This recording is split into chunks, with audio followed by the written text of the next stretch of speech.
What is randrange function and how is it different from randint function?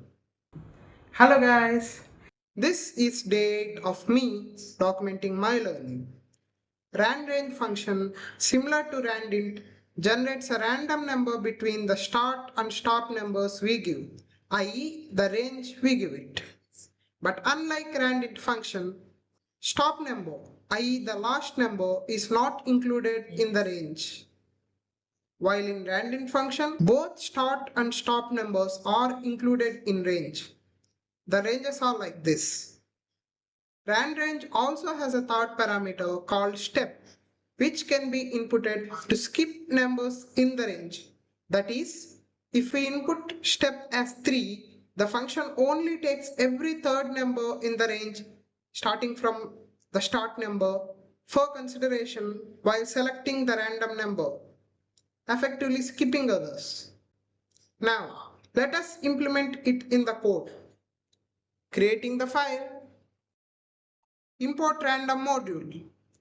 Let us use the randrange function, keeping the start as 10 and stop as 30 and not touching step, whose default is 1.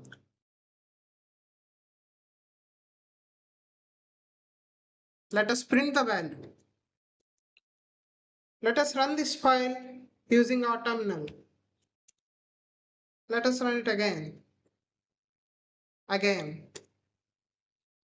Now, let us use start as 8 and stop as 30 and change step as 3.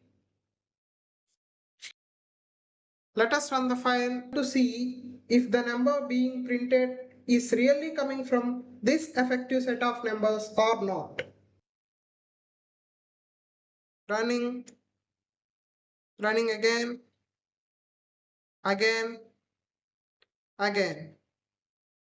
See, just like I said. That's it for today, guys.